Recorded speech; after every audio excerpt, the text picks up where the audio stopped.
What are your best examples of people cheating the system? I'll start. Before we start, don't forget to subscribe to the channel so you don't miss the next videos. I wish you a pleasant viewing experience. Story 1. So I work in the luggage claim department for a major airline. All day I get to hear customers yelling and complaining. What I did is borrow one of the wheelchairs from the airport and sit behind my desk all day long. Customers come in all angry, see me in the wheelchair, realize they are about to yell at a guy who is possibly crippled. And all of a sudden, they turn into the nicest people. Physically, my blood pressure has dropped, and in general, I'm in a pretty good mood most of the time. Edit. So, Story 2. In the good old days of Black Friday, before stores like Best Buy started getting very crafty and clandestine with their deals 8 years ago, there used to be a slight buffer where someone would leak the sales and the items wouldn't be removed from the shelves. I don't remember specifically, but they had a system to prevent you from purchasing, then price matching retroactively. As soon as this happened, I strolled on down to Best Buy, took a bunch of stuff that I wanted, and put it in their dryers and washing machines. Basically, whatever hiding place that didn't look like, it got a lot of browsing or consideration. Then when Black Friday comes, sleep in, head to the store around noon, and pull the doorbusters out of a washing machine. Story 3. I used to work in a camera store that sold warranties. No matter how the camera broke, they would fix it or replace it under the warranty. The only problem was that the store would ship off the camera to be repaired, sometimes for months, up to 5 times before replacing it. So, let's say your battery cover breaks off, you ship it off, and 6 weeks later it's back. But it's really a brand defect, so the cover pops off again. They won't replace the whole piece or give you another camera. You're out the camera for months while it's being fixed. They keep selling the defective camera and the warranties. I got tired of fudge over customers. I thought it was dishonest. I read the contract myself and found an interesting clause. If the camera was so physically damaged that it was obvious it couldn't be fixed, we could take a pic of it and send that instead. The person immediately got a new camera. When people would come in with a camera with a defect I'd seen 100 times, I'd ask if they just wanted a new one, the next model up, without the defect. They'd say yes, and I'd tell them to take it out into the parking lot and run over it with their car. I'd pile the pieces on the counter, take a pic, and give them their new, non-defective camera. I slept fine. Story 4. If you want to cancel your cell phone contract without paying a fee, pull up the provider service map. Find a huge hole in the map, like a desert out west. Look for a town name in that map. Tell them you're moving to Puxachatiawaka, Arizona, and you want to cancel because they don't provide service there. Boom. 3 times now. 3 times. Edit. I've done it with ATT 2 times, Verizon the other. Last time was ATT in 2011. Bonus cheat for over 1K upvotes. If you get ticket in DC from an automatic traffic camera, wait 3 or 4 months, then write a letter saying I called on A, B, C, X, Y, Z, and I wrote letters on Q, R, S, and I have never received a response. If I am 1, not contacted, or RE, this erroneous ticket this week, or 2, the ticket is not dismissed this week, I will be filing charges at X courthouse. FYI, there aren't really any charges you can press, but the ticketing is ran by a for-profit company. Their job is to ignore complaints unless it looks like you're going to make trouble. I've had 10 tickets dismissed this way over the past 5 years. Story 5. I'm from Northern Ireland, and when ordering stuff online, I'd always write Belfast, Ireland on it instead of Nye. The post will still get there, as yes, technically Belfast in Ireland. To P, the post would be directed via the Dublin sorting office instead of coming into the UK routes. 9 times out of 10, the Dublin sorting office would just send it on up to Belfast, instead of forwarding it to Royal Mail in London, who would then slap a huge import bill on it, whereas the Southern Irish Postal Service can't charge me import, as I'm a UK citizen. The Republic of Ireland couldn't give a fudge if the Queen's out of pocket over a few quid. My granddad was a Royal Mail postman for years. He taught me that edit, for anyone who's confused, if you live in Northern Ireland, which is part of the UK, you have to pay UK import tax on stuff you buy from outside the EU. If you write Ireland as your address instead of NI, the parcel will be sent to the Republic of Ireland. Different country, same island, who usually forwards straight to you instead of sending it back to the UK so you can charge. It's a sneaky way of avoiding import tax. Story 6. When I was a teenager, I worked at a McDonald's where the beverages were self-serve. We just sold you the cup. Once, on a particularly slow day when I was the only one at the registers, an older man walked in with an empty gallon of milk carton, walked over to the Coke dispenser, and started to fill. It took a full minute or two, and he actually looked over at me once. where I was watching him utterly fascinated. When he was done, he put the little cap back on, nodded to me, then walked back out to his car. Story 7. At my university, I would always order delivery from a late-night eatery and get a ride home with the delivery guy. Less expensive than a taxi, with a meal included. Story 8. Anyone old enough to remember BMG Music Club? They were that company always advertising 9 or 12 CDs for the price of one. As a kid, I got them to send me literally hundreds of CDs without paying by inventing new aliases. Answer: yup, I signed up for them in early high school and got like 20 CDs delivered. When my mom found out, she went apeshit and asked how I had gotten them without a credit card. I told her how I just gave my name and address, etc. on the website, and she immediately changed her tone. She actually told me to order as many as I liked and not to worry about it. About 50 CDs or so later, I got a letter from them that said that I was severely late on my payment, so my account was being suspended. So I went to my mom to have her pay it. Well, as it turns out, she starts laughing and grabs the letter and calls the 800 number on the bill. After providing my account information, the lady tells my mom that she needs to pay, and that's when my mother tells her that she would not be paying. As in the state we were in, a minor cannot enter into any contract under the age of 18, so the contract was void. The lady was quiet for a while and thanked my mom and hung up. Free CDS. Story 9. Here is a Canadian one. Being Canadian, it's even ethical. Wait outside a superstore gas station and watch for users that leave the receipt. On the end of each left receipt is a superbuck. 20 minutes and you can collect enough for lunch. Saw a bum doing this? Thought it was pretty creative. Story 10. Story 11. I know a married couple who started a food blog, basically, so they can write off their entire grocery bill. Story 12. About 3 years ago, I bought an old battered rod Xbox off of Craigslist for $40. Apparently, the previous owners never registered it, and at the time, Microsoft was allowing Xbox less than 2 years old to be replaced if they had our rod. This thing was older than that, but I figured I had nothing to lose, so I sent it in. Microsoft never said a word, and I got a brand new one in the mail about 2 weeks later. Answer: when I was a freshman in college, I used to buy our rod Xbox off everyone for next to nothing. Spend about $5 on a few screws and fix the rod myself and then sell it. The original R-Rod was due to a poor design where X-clamp on the back of the Mobo caused soldering to crack. You could take the clamp off and put 4 screws in its place, then overheat the Xbox and apparently remelt the soldering, which, magically it would work again. This became a lot more popular in the past few years, though, when people started realizing how easy it was. I have an Xbox that I did that to 4 years ago, and it still works to this day. Story 13. When I was in college, I had this meal plan where the school essentially took my actual money and turned it into campus dollars that could only be spent at school dining halls and cafes. I didn't mind so much until the end of the semester, when I was informed that any unspent campus dollars would go away. I had more than $100 left and only a day to spend them. Here's what I did. I went to the nicest campus restaurant, the one where you're supposed to take your parents when they come to visit. Basically, a real restaurant with waitstaff that also happened to take campus dollars. I got the most expensive thing on the menu and then called the waiter over. I asked him if I could tip him in campus dollars, and he said yes. I asked him if he would have immediate access to those campus dollars in the form of actual money, and he said yes, so I made him a deal. I gave him a monster tip, and he gave me half of it back in actual money. Many years later, I am still proud of this. I made a server's day, screwed the man, and got my money back. Story 14. When I was a precociously computer-savvy 10, 11-year-old, I found a website that parents could set up as a reward system for children doing chores. The parent would set up an account listing several chores and assign them point values.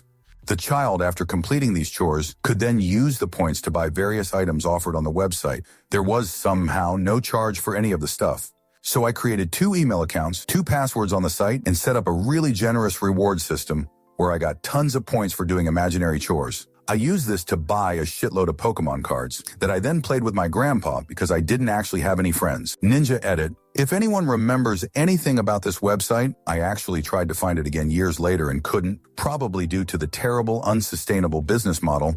Please share. Answer: I was a member of a site sort of like this called KidsCom around 1998-2000. You took quizzes about internet safety and other topics, as well as playing some simple educational games, and earned points to spend on prizes. Other than the products in the prize store maybe being product placement, but probably not, The site had no ads. You could get so much free stuff, and I don't know why. Board games, Nerf guns, toys. As long as you had 2 emails, you were good as gold. Now all the prizes are virtual furniture and digital pet-related items. Again, probably because of an unsustainable business model. Story 15. At my university, they have parking passes, which scale in price depending on what time of day you use them. Most expensive is 24-hour, and the rest scale down in price in level of most traffic to least. The parking garages are also open to the public at a daily rate. A lot of my friends bought the cheapest pass with the most constricting hours. I think it's only after 4 p.m. they can use them. So what they do is come in the morning and take a ticket as if they're going to use the daily rate. Then at the end of the day, they swipe out with their garage pass. Story 16. I was flying last month, and the plane I was on had Wi-Fi. There was a free 15-minute trial, and then you could purchase a chunk of time.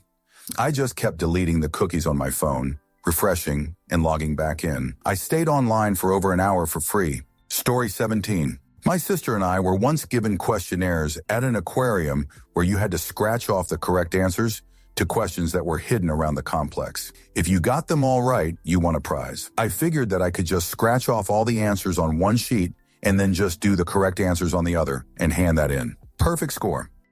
Story 18. My boss will often check the date modified on certain files on our server to see if I have updated or even opened a certain file recently. So I have installed a changer utility that allows me to modify the date modified on any file. This comes in most handy when my boss wants to give me weekend assignments. I just come in on Monday morning and change the date modified to Saturday night, and he thinks I was actually doing something for work on Saturday night. I've actually received a lot of kudos for this. I don't feel bad though, because my boss is a huge dickhead. Answer: this is one of the best ones here. That's gaming the system, but without stealing or whatever else so many of the others have. This is in the spirit of the tracksuit bucket of Chicken Lady. Edit: everybody keeps replying that tracksuit bucket of Chicken Lady is stealing. No more than people are stealing when they are browsing Reddit, talking on the phone, or taking smoke breaks while getting paid. She might be making the rest of her day more productive by getting that break in the middle of the day the only way she can. We don't know. Story 19. Back in high school, I would buy massive quantities of arcade tokens from the manufacturers off of eBay. I was getting about 10 worth of tokens for each one spent. I was there one afternoon when some kid went up to the counter and pointed out that the token machine was giving out tokens from some other arcade. The owner was more than upset, and I knew it was time to find a new arcade. Answer: very similarly. When I was a kid, there was a local arcade called Bigfoot's that had double token Sunday. So 20 and gets 40 worth of tokens out.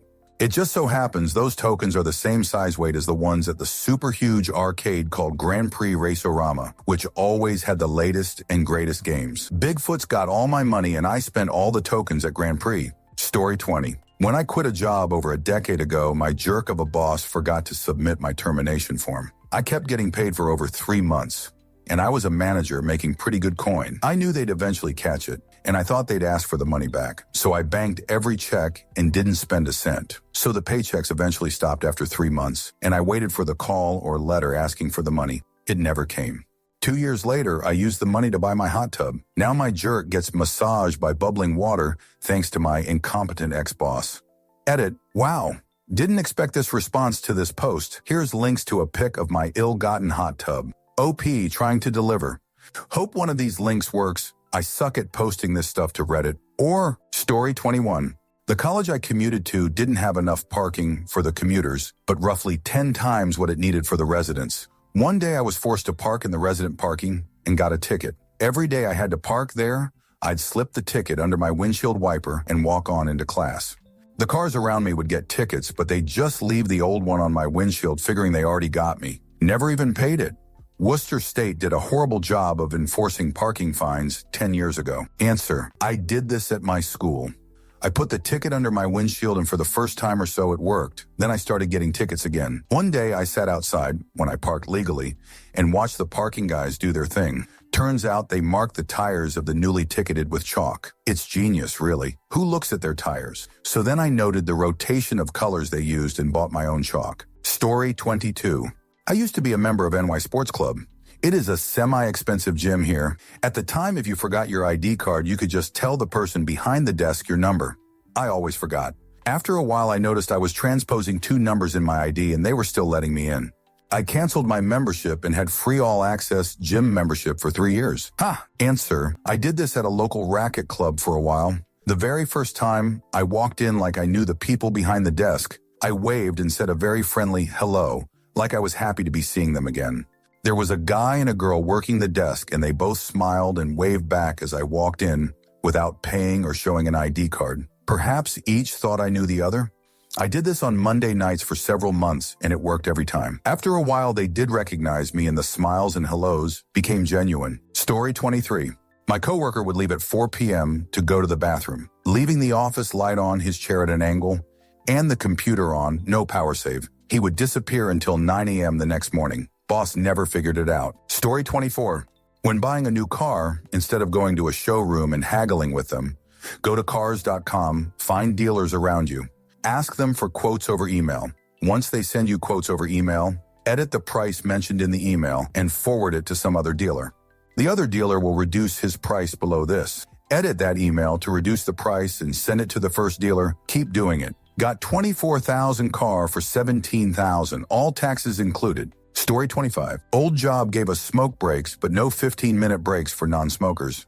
I explained this was bullshit to my boss. He didn't get it, so I took up smoking again. I'd take 15 minutes every shift to stand behind the building with a lit cigarette, puff it once, and then call my girlfriend on the phone. Story 26. For me, it doesn't go much further than crapping on company time. Still, I like those craps so much more than the ones at home. Story 27. Whenever people come to the pool, where I lifeguard and have guests with them, I always ask them if they live more than 50 miles away. Our policy is guests from more than 50 miles away don't pay guest fees. If they say no, I give them the look and ask them again. They usually say yes after that, saving customers $2 like a boss. Story 28. I used to work at a restaurant that would track our tip percentage, but not too much else of our activity. The amount of tables we got per night would be based on our tip percentage, and there was also a regional leaderboard. We were allowed to buy food from the restaurant, but we couldn't ring ourselves in, which led me and my friend Jim to our greatest discovery. We would buy a side of mashed potatoes from each other, a 2.0 side, and pay with a credit card. We would then tip each other $10 to $12, a $500, $600 tip. We would do this every so often, not enough to be ridiculous, and within a few months we were the top servers in the entire region, with an average tip percentage of over 30, thereby granting us some kind words from management and the most tables per night of the whole restaurant. TLDR, paid $14 for a side of mashed potatoes, came out on top. Story 29. I've been canceling and switching the name on my cable bill now for 10 years between myself and my wife, so I always get the new customer's rate. It's Comcastic. Story 30. A guy in my neighborhood owned a piece of land where buildings had been planned to be built. After his wife died, eerie coincidence, yes, he turned it into a graveyard with only her grave in it, so the government couldn't take the land. Story 31. I have a complicated cheating the system. On my iPhone, there is a particular app that awards M points whenever you do certain things in the app. The first time you open it each day, when you watch one of the news stories, that kind of thing. Well, those M points you could trade in later for tons of things, including Amazon gift cards. 5K M points was a 5 Amazon gift card. Watching a 10-minute video was worth, in the beginning, about 300 M points. The trick was that you could drag the bar to the end of the video and it would still trigger the M points. Basically, you could make about 5 a minute the first day they opened it.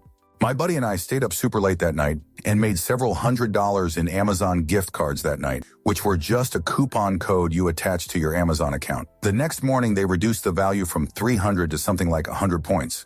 Still worth it in that you could make 13 of the money, which was essentially free. The final blow was when they reduced the amount to something like 10 points. Then it became too much. In the end, after about a week, we bought 2 high-end gaming computers, parts then assembled, from nearly scratch. We already had a tower and power supply for one, but the other was completely built for free, courtesy this app. Was incredible. Story 32. I used to work at Walden Books back in the day. There was a dude who used to routinely come in and buy bargain books. He would then go home and come back another time with the bargain books with the stickers ripped off to return them and claim he didn't have a receipt. We would then have to give him store credit for the price that the books rang up as, always more than the discounted bargain sticker. He would then come back at a later time and use the store credit to buy full-price books. He would then come back one final time and return the books with a receipt for cash, It used to irritate me when he would do this because I knew what he was doing and there wasn't anything I could do about it. Interestingly enough, this very same man would become a supervisor of mine at another place I worked at later and was a pretty cool guy. I never mentioned to him that I knew about his scheme, but even if I told him, he would have given zero fudge. Story 33. I bring all my rechargeable items, shaver, cell phone, laptop, etc., to work and plug them in there. I figure I must have saved at least 1 to 2 last year in electricity. Story 34. Buwasid 1.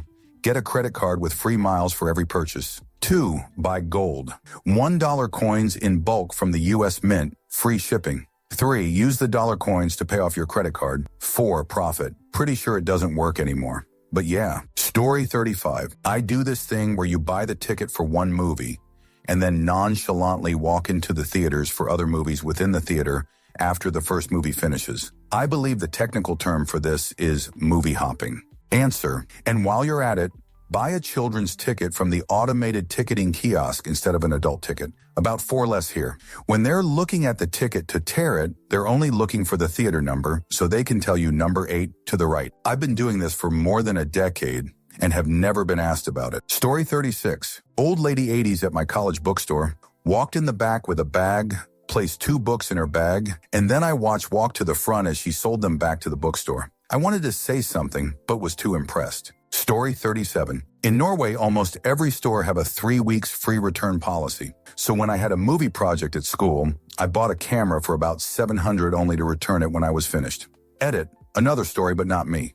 I saw some guys at a pizza restaurant in Norway, Dolly Dimples. They ordered a pizza, ate it, leaving 1 piece. Then they went to the counter telling them it was a hair on that piece, and they got a new pizza. This actually disgusted me. Story 38. Okay, where to start? My girlfriend runs a salon. One of her employees, we will call her Casey, has a kid with a deadbeat guy. Casey and her man friend are substances addicts and very irresponsible parents, and for all purposes, bottom feeders. The baby is now just over 12 months or so and is diagnosed with cancer. Casey tells my girlfriend she can no longer work because she wants time at home with her son that she had never cared about before this. A week later, Casey revisited the salon and brags about how the state of Ohio is paying her son's medical bills and she doesn't have to pay a dime. Cool deal, I guess. The plot thickens. She has the balls to ask my girlfriend in the same conversation to have a fundraiser for her child's medical bills because Casey cannot afford them. My girlfriend is blown away by this, especially considering Casey quit her job. She politely declines. Casey leaves. A few days later, Casey is on the local news with her deadbeat boyfriend, sobbing about how she can't pay the medical bills and cannot find work. She asks people to donate to an account at a local bank. The money is rolling in at this point. Casey appears later at the salon to get a full service cut, in color, nails, and shows off the new clothes she had purchased, etc. And before we know it, her son and her crying mug are all over Facebook in the news. Car washes are being held, spaghetti dinners, donation bins at local businesses, you name it, all to pay for medical bills already being paid by the state of Ohio. A few months pass, and so does the child. Very sad indeed. The day after the funeral, Casey posts on Facebook pictures of her out partying it up at a local club, and soon after there is a benefit dinner being held for Casey to pay for funeral expenses, and she wants to start a charity for cancer research. Now this is the short version of the story, but fudge up nonetheless. I've urged my girlfriend to report this to someone, but she hasn't out of fear of retaliation. It's too bad that people play on others' feelings and take advantage of the system like this. Felt good to vent. Story 39. Back in the day in high school, we had our huge junior term paper to do. Our teacher absolutely required that we have some ridiculous amount of, like 100 note cards, all with individual quotes on them, citations from the numerous sources we were supposed to have collected and read for this research paper. Most of us in the class disliked this teacher, and she disliked most of us, I think. None of us were actually making the 100 note card citations and keeping them in little boxes and then organizing them. It was ridiculous. So when the note card deadline came up in like February or whatever, almost no one had all the note cards. I got busted in class for not having them, and she called my parents and told them to talk with me because she thought I was a druggy burnout who didn't do anything. Actually, I had done like 50 legit cards, but one kid in class had made 0 fudge note cards. The night before, he just made up a shoot ton of quotes and fake names and put them on cards and put them in his box. Teacher thinks he's a goody two-shoes, so pulls out his box from the pile in the front of the whole class, flips to a random card and reads the quote, which is 100 made up the night before. It was something like, "We are the mole men, we must make it over that hill. We are the greatest warriors to ever live." General Mole, 1942. We were all like, "Oh shoot, he is Fudge." Teacher raises an eyebrow. "General Mole, Jonathan, and I shoot you not." Without skipping a beat, kid replies, "Yeah, you mean to tell me you don't know who General Mole is? One of the greatest French generals in World War II? And she's like, "Oh," puts the card back in the box and moves on to the next person to bust. What a bastard. We all dislike him for that shoot, because he didn't do any of the work we were supposed to. But I still respect him for Fudge pulling the wool over that lady's eyes so easily. Wish I could bullshit like that. Story 40. Got a negative removed from my credit report. Once you have a negative on your report, it stays on for 7 years. There are exceptions. Write a letter to all 3 agencies telling them that the negative is a mistake and that by law they must investigate it and provide proof of their investigation within 30 days. You can send these letters every 30 days as well, and they must investigate it each time. The agencies don't have the resources to investigate each claim, so they often just remove it. When I wrote my letters, the first 2 agencies removed the negative the first time. The other agency did the investigation and responded saying that it was in fact accurate. I sent the same letter a month later, and they dropped it that time. You should use old-fashioned snail mail as it is more difficult to process that way. Worked like a charm, and now I have a perfect credit history. Story 41. One of the best cheats ever. Know how they have the 3-month free premium channel thing when you switch TV providers? You can get that without switching by calling up your provider and asking to speak to a supervisor and spinning a yarn about how you're unsure since X company will offer you the premium channels. The supervisor's job is to ensure customer satisfaction, and they get in trouble if people leave the service under their watch. As such, you will often get a price cut or free premium service. Cox Cable, 5 years free HBO, Stars, Cinemax, and Showtime. Story 42. Saw a mother at the moves with her family of 4. They bought a large popcorn, one you get free refills on. After entering the movie theater, she pulls out a large Ziploc bag and empties the tub of popcorn into it. She sent each family member to get a free refill until each one had their own bag. Story 43. I knew someone who would hold one religious ceremony in his house every year so that it could be considered a place of worship and he didn't have to pay taxes. Story 44. You know how those sites that you can buy access for 3 months then have to cancel or they continue to charge you? I went down and spent $50 on an Amex gift card, the kind that is just like a credit card but not tied to you in any way. I went around and used up the $50 on multiple sites, knowing that after the 3 months the money was gone and they couldn't charge a card, we owe money on it. Took them a couple years to figure it out and cut me off. Don't dislike the player, dislike the game. Story 45. In undergrad, parking where you don't belong gets you a ticket. I always parked where I didn't belong, teacher and visitor lots especially, because everything else was taken, and these were right up close to my dorm class. So unpaid tickets accumulate and are then applied to your tuition balance so that you must pay them before you can register for the next semester or before you get your diploma in the case of seniors. But as a member of the Honors College, I was on a 100 tuition scholarship, so these tickets were tacked on and then wiped clear.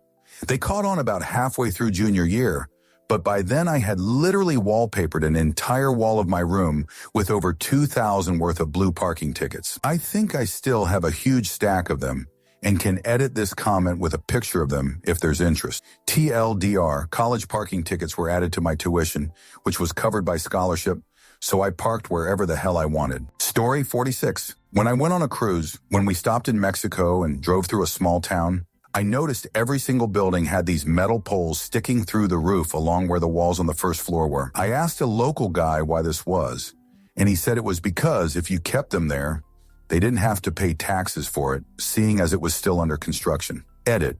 Turns out it's more common than I had ever thought. Answer. I read a book on a couple that retired in Mexico, but were from the USA. They described the bars as something like hope bars because folks would leave rebar sticking out so that they could add on to their house in the future. Because it was very much a you want to build a house? How much money do you have on hand? What's a mortgage or situation? So you'd leave the rebar there so you could add another level when you had the cash. Story 47. In high school, I had a Spanish teacher that gave TF tests with like 50 questions. You could retake the test and get 90 credit of your new score if it's higher. I think he assumed that nobody could memorize 50 true-false answers, so the tests were always the same. I converted the answers to binary and then to a base 32 number system with 0 or 9 AV. All I had to do was memorize a 10-character string and then convert back into TF answers. Never failed me. Story 48. No one will probably see this because there are so many comments, but here it goes. This may not be as much about beating the system as it is about being a persistent enough pain in the jerk to get what I had worked for. For length's sake, pertinent details only. A professor in my second college refused to grant me the credits for work I'd done in my previous school. Long story, she was supposed to, but because she was a bigwig of sorts, no one challenged her in my behalf. My diploma was withheld on graduation day. The secretary smugly told me the dean was too busy to speak with me and that I was out of luck. Now I knew he was always on the office phone attached to the fax, so I took advantage of that. I went home, found all my original papers, 70 or 80-ish, and the moment his line went free, I began faxing the papers, one after the other, a never-fudge-ending stream of documents. After sending the 40th or so paper, my mom's phone rang, picked it up, and the secretary was almost in a panic. She said I was tying up the line. The dean approved my papers, and he said, "Can you just please stop and come get your diploma?" Which I did on my graduation day. Story 49. My buddy used to rent a car once a year, same model as his, and swap out the tires, air filter, whatever was worn or broken. 35 car rehab. Story 50. Papa John's offers an unadvertised, maybe unofficial deal, where pizzas that were ordered but never picked up are sold for $5 just before closing. Size and toppings doesn't affect the $5 price, so my friends and I used to order family-size meat lovers pizzas and opt to pay at pickup, but never show up. We would wait till closing, pop our heads in and ask if there were any leftover pizzas on the rack for sale, thus getting our huge pizzas for $5. Story 51. Back in high school, I discovered that if you call any questions comments number on a food product, you could make up literally anything and get a coupon for a free whatever it was. So for instance, we'd call biscuit pancake mix and say we bought a jar of mix, but inside we found 3 already made pancakes. Shoot like that. Just nonsensical stuff. We did it so much that we'd pile up the coupons, go to the grocery store and check out a full cart of groceries and just hand the cashier a stack of these coupons and not pay a cent for hundreds of dollars worth of groceries. We did that multiple times, and eventually the big companies, Kraft, General Mills, etc., catch on, and you have to use different names and addresses. I'll never forget the exasperation of the poor person on the other end of the line when I told them the chicken patties I bought just get more frozen every time I put them in the microwave. The kids are outside playing hockey with the fucking thing right now. This is bullshit. Story 52. When I was 12 years old, I was still skinny enough that I could reach into a vending machine and pull out the snacks on the bottom shelf. How do you like that, Nabisco? Story 53. My friend used to carefully cut open the cellophane wrap on video games at the top or bottom flap and slide out the case, leaving the cellophane completely intact. He would then use a razor blade and carefully cut along the case and the plastic sheet holding in the game label. Still with me? That way the sticker would still look intact. Eventually he would be able to play the game, seal everything back up using clear drying glue for the cellophane edge, and return it to the store with no problem. He always had every latest and greatest game for 2 weeks. Story 54. My senior year of high school, I had been accepted to college by Christmas, and all I needed was half an English credit to graduate. After checking with the college, I changed all my classes to study halls, except the English class. Because our school policy said seniors could leave during study hall, I just came to the class for 40 minutes and left again. No one could stop me. It was glorious. Also, when I was preparing for the final, the English teacher told us we would get 5 points for our name on the test, and I needed a 4 or better to pass for the semester. When she told us that, I threw my hands up and said, I just graduated high school. Story 55. I used to work at a fast food restaurant, and we would trade food with other restaurants. For instance, we'd get the Pizza Hut guys to deliver a couple free pizzas, and we'd make them some free burgers. Story 56. The first rule of stealing is you don't talk about it ever with anyone, no matter how anonymous you think you are. Story 57. Friend of mine born in Cape Town, immigrated to USA at 2 African-American on all standardized testing and college applications. White as the Yeti. It's a typical one, but still gold. Edit. For non-Americans in the USA, many colleges or loans grants give added weight to people of minority status, intended to make up for institutional racism in a process called affirmative action. She is white, but she claimed a minority status through a technicality and is recorded as such on the census, opening doors intended for visible minorities to her that would otherwise not be open. Story 58. When I was in the Army at AIT, we had our last chance to turn in damaged uniforms without paying for the replacements. I was right behind Lopez as he went up to the counter and told the lady there that he had been given the wrong size cap. He had one size 8 that fit and one size 7 1.4 that didn't. He asked if she could replace it. "No, honey, Georgia nice. I can only replace damaged uniform components," she said, casually pulling a seam ripper out of her pocket, placing it on the counter, and turning away. I am guessing Lopez didn't have a mom who sewed because he just looked at it and up at her, wondering what was going on. I reached past him, grabbing the seam ripper and the cap. A quick zip sound later, and the lady turned around, looked at the cap, and said, "Oh, honey, you didn't say it was ripped. You need a size 8 then?" Not sure if we were putting one over on the man or just participating in a really stupid system. Stayed in through Gulf War Y, so I think I know the answer. Story 59.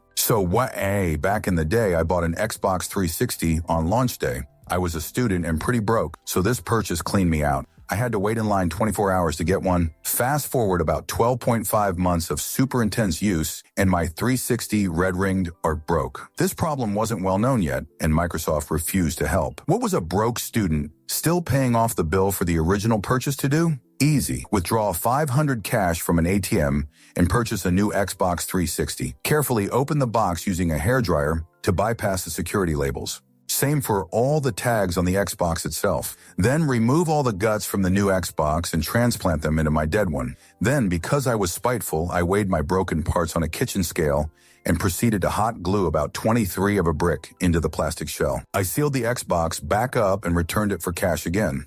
I'm sure the Microsoft tech that examined that return unit had a good time diagnosing it. Internal brick won't power on or accept a disk. Story 60. Whenever I went to the movies with one of my good friends, he would dig an old popcorn bag out of the top of a trash can, tear a hole in the bottom, and rub some of the oil on his pant leg. He would then go up to the snack counter and in an irritated voice tell them his bag was defective and point to the oily spot on his pants. Without fail, they would apologize profusely and hand him a brand new bag of the biggest size they sold. Retail value 10. Story 61. When I was in high school, I had a Spanish teacher who was nuts. Old lady who spent her whole day looking at fashion magazines. Every night, she would give us pointless busy work of taking home 50 words in Spanish and writing each one 10 times, which translates to having to write 500 words every night and wasting like 10 pages of paper. One day, while I was watching her grade them in class, I saw she was simply reading the name of the top and writing it in the grade book as being received. She was going too fast to actually be reviewing the work, so I put it to a test. Every day I turned in the same exact homework, same words from a random night I had done in the past. Every day she gave me credit as if I had turned in a new assignment. I got by every day having to do no homework and never got caught. Even if I had, I could have pulled the old, "Oops, I must have grabbed the wrong one off my desk this morning" excuse. Edit. Some more I thought of. Another trick from school was the old show your work scam in middle school. I just had 5 sheets of notebook paper with random math scribbled on them. I had bad handwriting, which makes this easier, and would attach these 5 pages to the back of each page of pure answers, so I never had to show my work and would just reuse the same work. I could always do math in my head. Even today, my brain works like a calculator, and I dislike having to waste time showing my work when I wanted to write "did it" in my head. And finally had a stupid computer class that was just some sad middle-aged woman with no computer skills teaching a typing class using some shoot software to calculate typing speed. I knew a system like this must have some error threshold for typos and found it to be incredibly low at around 50 accuracy required to get credit. So I would type the first half, then hold down any key for the second half. It would give me really high word per minute scores like 100 WPM, so I had to scale it back a bit, but it allowed me to do a semester of boring typing courses in about half the time. Story 62. I called AT&T to purchase that warranty on my Galaxy S that I had forgotten to buy when I got the phone a month before. Did I mention that I called AT&T on my house phone as my Galaxy S was completely smashed? Story 63. I can afford college thanks to bigotry. I have 2 moms, and thanks to the law, my non-birth mom is technically not my legal parent, so when I applied for the FAFSA, I could legally say that I was raised by a single mother who works part-time. Financial aid's even sweeter when it feels like you're getting revenge for living with people's bullshit. Story 64. At Starbucks, they have that reward card system.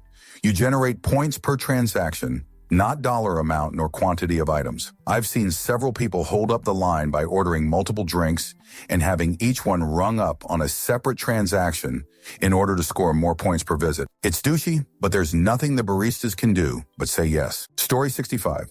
The factory that I work at has a metal detector. I always walk through it without emptying my pockets first because I figured out that the metal detector can't detect my keys and cell phone for some reason. Yeah, I'm a real badass. Answer: they don't trip at the detection of any metal whatsoever. There's just a threshold above which they go off. Thus, a sparse smattering of small jewelry or denim clothes, which have metal buttons, rivets, and zipper, don't set them off and require unending bouts of strip searching. So you simply don't have enough metal about your person to set one off, even with your keys and phone? I can garner from this you aren't married and don't have a wristwatch. Or maybe the darn things just don't work that well or at all and are there for psychological effect only. Kind of like prop surveillance cameras. Story 66. Cosmetics. Sephora has a very lax return policy. Return anything. Open, completely used, with or without receipt. I purchased a few items at a local pharmacy, which were marked down $75, and since Sephora carries the same brand, I returned them for a store credit. 25 purchased from local pharmacy got me 100 worth of new stuff from Sephora. They do require a driver's license, so I'm sure at some point they'll refuse a return, but that one time was enough for me. On another note, Costco returns everything. My brother worked there during high school, and while going through old inventory codes, saw they used to carry a printer that was currently collecting dust in our basement. He brought this into store and traded it in for a brand new one. Story 67. My favorite part of just about every comment is how the poster is cheating the system, and all the reply comments are all indignant. Hey, you're stealing, committing fraud. Isn't that what cheating the system, and therefore the point of this thread, boils down to? Story 68. I bought a wireless network adapter for my Xbox off eBay that was broken. I paid like $8 for it. I bought a new one at Walmart for like $40. Returned the broken one to the store. Yeah, that was stealing. Shouldn't have done that. Till, if you want easy karma, write about ripping off Walmart and say they are evil. Story 69. Had a jerk teacher for a retailing class in university. Should have been a throwaway elective. Easy A. He had a PhD and thought he was God's gift to education. Gives an impossibly hard 100-question multiple choice test for the midterm and says we can take it home, work in groups, and use any resource possible to answer the questions, all the while bragging how no one had ever received 100. My friends and I found the test bank online from some university in Texas. We are in Canada. Needless to say, he was surprised to see us get 100. He did it again for the final, and we told a bunch of others in the class about it. Story 70. A friend of mine in the armed forces was talking about tricks for living abroad. First, if you're given $1,600 as a housing allowance, you look for a place that's acceptable, but hopefully below that. Then you get the landlord to include internet, TV, and anything else in the rent to get it up to the full amount. Second, you need to bring in your utility bills for a month to establish a baseline. Story 71. Told to me by a master sergeant I worked with. He worked in an old, run-down set of offices on base. They had crappy linoleum floors, and the airmen in the building spent hours every week mopping and polishing the floors. Because, hey, free labor. A buddy of his worked in a nicer building and mentioned that their building had carpet, but it was in terrible shape. They were supposed to get new carpeting in a few weeks. The first NCO called up base civil engineering, since they maintained the buildings. He asked to have carpet installed in his building. They told him that the command that owned the building had to pay to have carpets installed, and his command did not do that. He asked about his friend's building, since they were in the same command. He was told that replacing carpet was different. Once it was installed, replacements came out of the base's budget, not the command's. When the carpet was replaced at the newer building, he took a bunch of airmen over and got the old worn-out carpet out of the dumpsters. They spent a weekend spreading out in their building. A couple of weeks later, he called up civil engineering, had an inspector come out, and pointed out their carpets were worn out. He had new carpets 3 months later. TLDR, any bureaucracy breeds workers able to survive in a bureaucracy. In the military, it is a different kind of money to have carpet installed versus carpet replaced. Story 72. If you don't want to pay the premium for parking in a garage, visit the entrance before you leave, punch the button, and get a fresh ticket. This is particularly useful if your broke-ass needs to pay a visit to Gramps in the hospital. Story 73. When I was in college, there was a pay-by-the-hour parking lot right next to the College of Business, accounting major. The university charged 1.0 per hour to use the parking lot, or you could park 2 miles away, wait for a bus, and then ride it to and from campus. Being the savvy business student I was, every year at the beginning of the fall semester, I would park in the pay lot, buy a ticket, and then run home and enter it into a spreadsheet. I'd record the first day of classes as day 1 in the first field, and then enter the ticket number that I had received that day in a separate field. Needless to say, after 3 weeks, I would have a strong enough amount of data to plot a line of best fit using simple algebra that I had learned in college, and was able to predict a ticket number for any given day. I'd then scan a ticket into my school laptop and use Photoshop to edit the date, time, and ticket number. Printed that meanie out, stuck it in my window, and cashed in on free parking. Sure, it was a bit dangerous, but it saved me a shoot ton of time and money. Plus, my argument if I was ever caught was to explain that I used those skills that the university had taught me in my courses to take advantage of a flawed system. My ethics teacher would have been pissed, but I know my management and econ professors would have been proud. Story 74. One day when I was in college, I was walking through one of the on-campus parking lots back to my dorm when I saw these 2 guys trying to sell high-quality surround sound systems out of their car. I recognized one of them from my high school. He was a grade older than me and a general putz. Out of curiosity, I listened to their spiel. It was some obviously bogus pitch about how they were installing them in the Whittemore Center, but they ordered too many by accident and blah, blah, blah. Just looking at the boxes, you could tell they were cheap Chinese knockoffs and worth probably nothing. I could clearly tell they were excited they had hooked me, so I told them I just had to run over to the ATM to get the $300 they wanted. After a few minutes, I went back and told them I only had $301 in my checking account, and I needed 3 to deposit first so I could withdraw the $300 and not get hit with an overdraft fee because the different bank ATM charge. So foaming at the mouth, they give me 3, and I wander back over to the ATM. I ducked around the back and across campus to my dorm, 3 richer, but mostly just entertained that I conned the con men. Story 75. I go to the salad bars at the grocery store and just load the box up with spinach. It's by weight, so it ends up being like 95 cents or something. Story 76. I really don't think this is going to be noticed after 1,000 comments already, but I've never really told anyone. I was in 5th grade and our elementary school was holding a contest where we would read books and take tests on them with accelerated reader. The bigger the book and the more questions we got right, the more points we would get. Whoever got the most points at the end of the year won a 500 Torker BMX bike. I figured out my teacher's password to Accelerated Manager, and I would take tests on the biggest books I could find in the system. Of course, I would bomb the tests, but then I would log into Accelerated Manager and change the results of my test to 100. Long story short, I still have that bike. Story 77. I know a guy who lied about living with his parents to collect the max value of student loans while doing his undergrad. He's now a grad student who is too busy to work and has reached the max number of years of loans and thinks the system is screwing him over. I know a guy who fixes cars out of his home garage for half the price of what a real car mechanic would do. He works a part-time job as a bus driver except for summer and fall tire-changing seasons to declare some income, but earns way more off his garage business by undercutting the people who actually pay taxes and stuff. I know a guy who applies to jobs he knows he won't get to stay on unemployment. Man, Quebec. No wonder we're bankrupt. Story 78. My last semester of college, I emailed several textbook publishers claiming to be on the selection committee for a new calculus class and asked them to send me evaluation copies. At the end of the semester, I sold the books to the bookstore during book buyback. I kept one of the books and it sits on my shelf as a reminder of my misdeed. Story 79. My mom recently went on a cruise and wasn't allowed to bring any adult beverage on board. She resented the idea of paying so much money for drinks, so filled up a few mouthwash bottles with vodka and added a couple drops of green food coloring. My mom is awesome.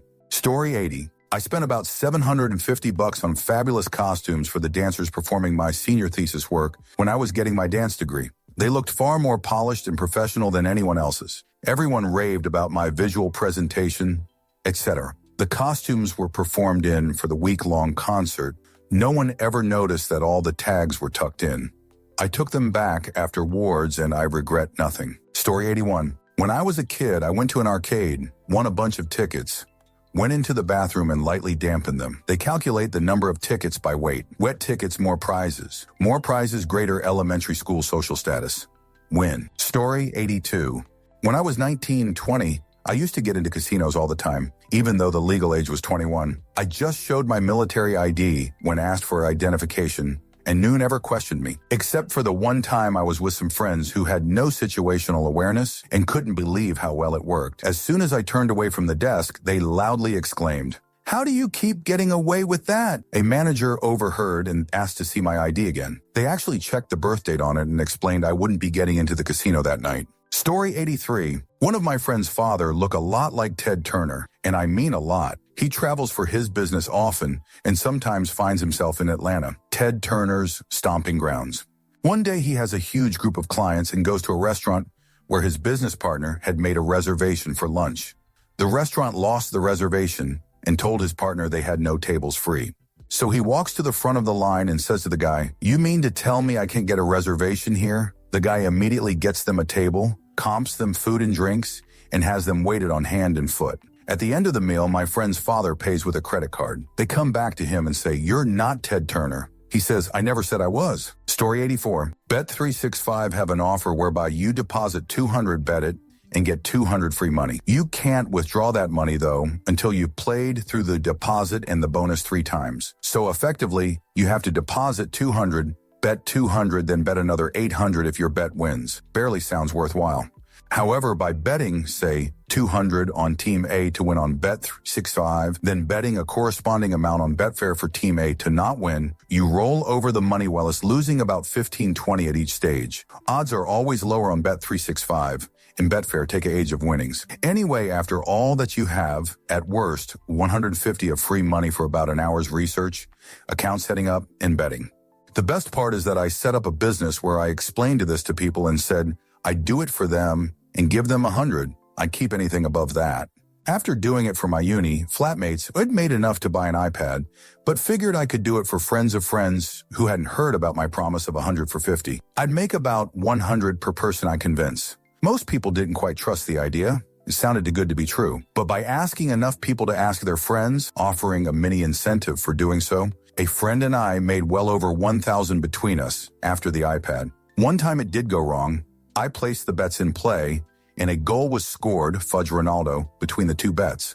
The odds changed, and I lost about 300. Still well in the black, though, and I didn't have to spend the year working a horrible bar shift. The only downside is a few people around thought I was doing something a bit shady. I didn't know or care about them enough to explain, though. Anyway, bit of a ramble, but it is, coincidentally, my birthday and my first ever Reddit comment. Long-time browser of funny, but never a contributor. Not that anyone will read this. Sorry for the excessive bracketing. Story 85. Private schools are notorious for accepting cash from parents paying for their kids' tuition.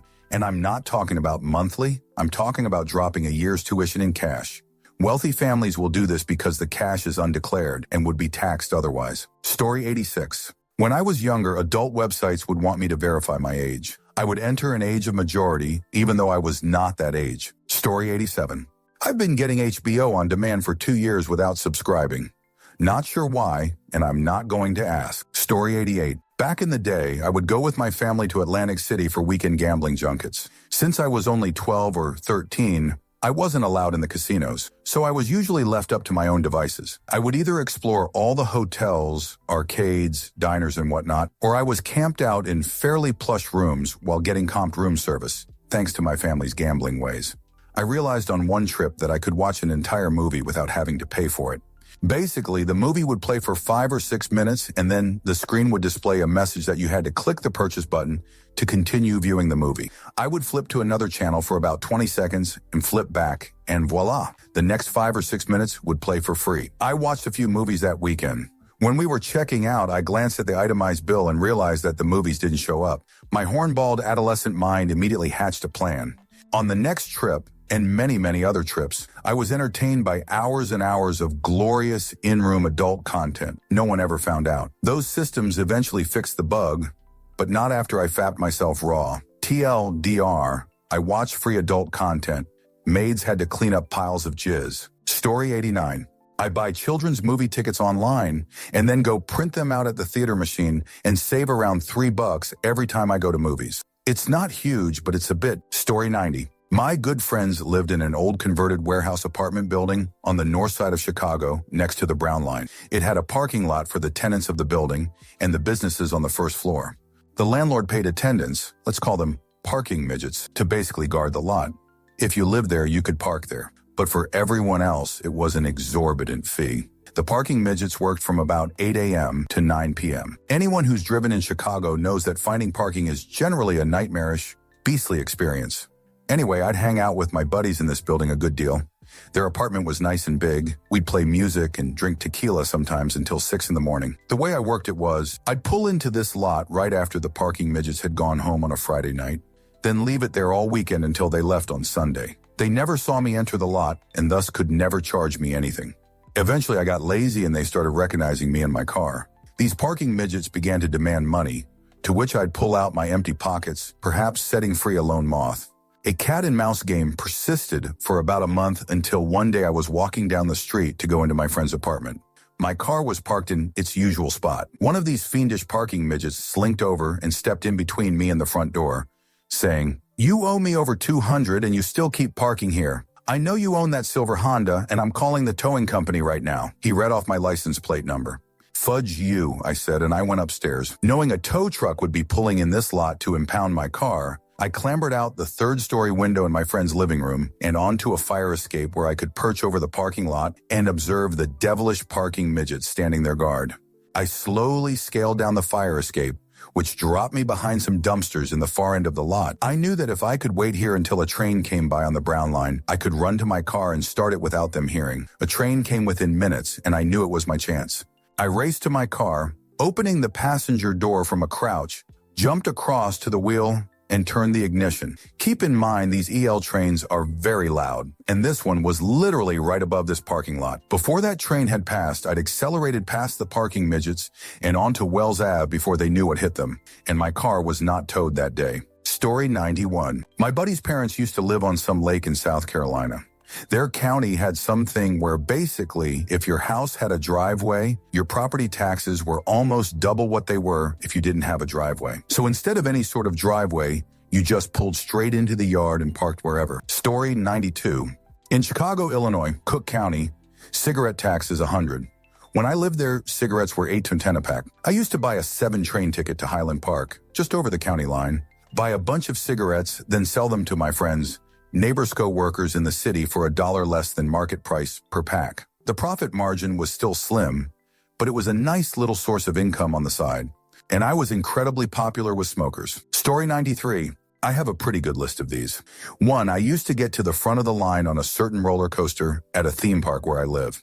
You would exit the coaster at a different spot than where you boarded, but the loose article cubbies were right by the front of the line near the rear seats of the coaster. So, when I got to the ride initially and saw there was a huge line, I would walk to the exit, open the gate to the loose article station, then just get in line for the rear seats. Never had to wait more than 5 minutes to ride that ride.